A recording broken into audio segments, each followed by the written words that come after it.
नमस्कार मैत्रिणींनो, मी दीपाली तुमचं दीप्स कॉर्नरमध्ये स्वागत करते।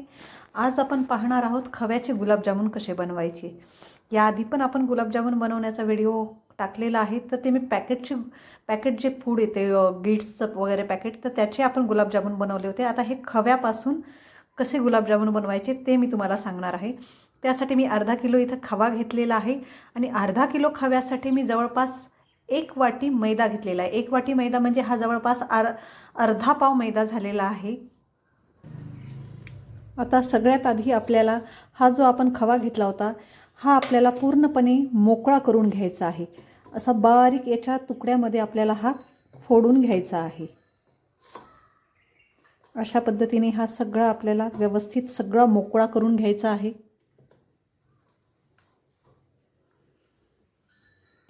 सगळा खवा आपण पहा व्यवस्थित असा मोकळा करून घेतलेला आहे, फोडून घेतलेला आहे। आता यामध्ये मी टाकत आहे 1 वाटी मैदा।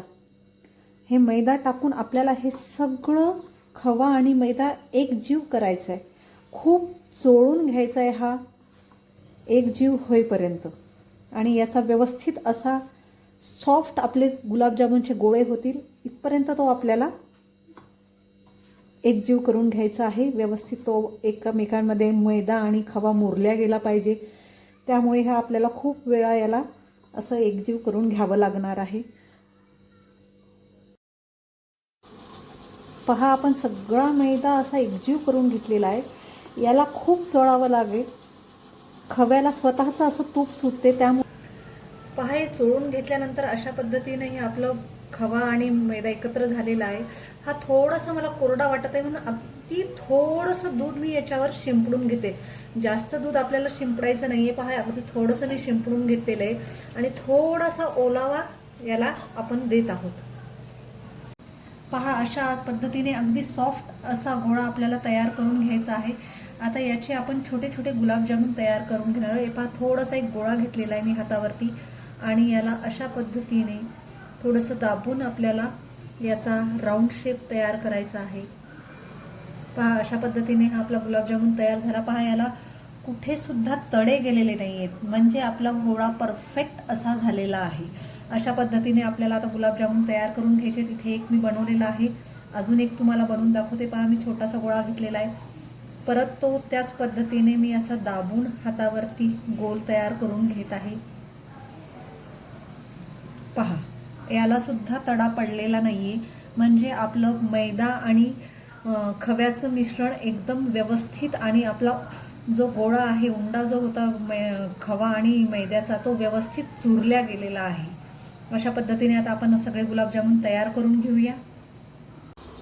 पहा आपले सगळे गुलाबजामुन तयार करून झालेले आहेत। आता हे आपल्याला साजूक तुपामध्ये मंद आचेवरती तळायचे आहेत। पहा अर्धा किलोमध्ये जवळपास 70 गुलाबजामुन आपले झालेले आहेत। जर आकार तुम्ही अजून छोटा घेतला तर अजून वाढवू शकतात। इथे तूपसुद्धा मी गरम करायला ठेवलेले आहे, अगदी मंद आचेवरती तूप ठेवलेलं आहे आणि हे आपल्याला मंद आचेवरतीच तळायचे आहे। पहा अशा पद्धतीने पहा एकदम बारीक बुडबुडे इथे येत आहेत आणि मंद आचेवरती हे आपल्याला तळून घ्यायचे आहे। याला तळायला बराच वेळ लागतो। पहा आपल्या गुलाबजामुनला छान असा लालसर असा रंग आलेला आहे। मंद आचेवरती तळलेले आहेत आणि हे थोडेसे फुगले सुद्धा आहेत। पाहू शकता तुम्ही आपली साईज आधीची काय होती आणि आता हे किती फुगले आहेत। आता हे एका ताटामध्ये काढून घेऊया आपण आणि अशाच पद्धतीने बाकीचे गुलाबजामुन सुद्धा आपण तळून घेऊया। आपले सगळे गुलाबजामुन तळून झालेले आहेत। आता आपण साखरेचा पाक करून घेऊया। साखरेचा पाक बनवण्यासाठी मी पाऊण किलो साखर घेतलेली आहे। पहा अर्धा किलो खव्यासाठी आपण इथे पाऊण किलो साखर घेतलेली आहे, कारण खव्यामध्ये आपले काही साखर वगैरे नसते म्हणून इथे साखर थोडीशी जास्तच घेतलेली आहे आणि मुरायसाठी पण पाक थोडासा जास्त लागतो।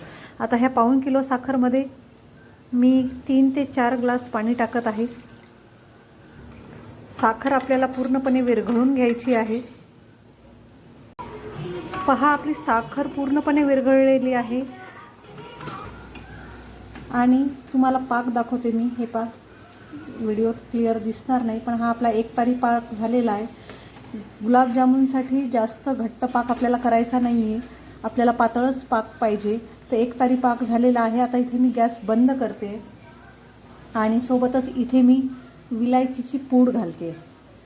पाक तर यामध्ये आपण जे तळून घेतलेले गुलाबजामुन होते ते आपण यामध्ये घालत आहोत आणि हे सगळे घातल्यानंतर आपल्याला एक 3 ते 4 तास हे आपल्याला पाकामध्ये व्यवस्थित मुरू द्यायचे आहेत. पहा, आपण सगळे गुलाबजामुन यामध्ये टाकून घेतलेले आहेत. आता 2 ते 3 तासानंतर हे छान असे फुलतील. 3 ते 4 तास झालेले आहेत. आपले गुलाबजामुन व्यवस्थित मुरलेले आहेत. तर तयार आहेत आपले खव्याचे गुलाबजामुन. तुम्हाला ही माझी खव्याचे गुलाबजामुन बनवण्याची रेसिपी आवडल्यास नक्की माझ्या चॅनलला लाईक, शेअर आणि सबस्क्राईब करा. थँक्यू.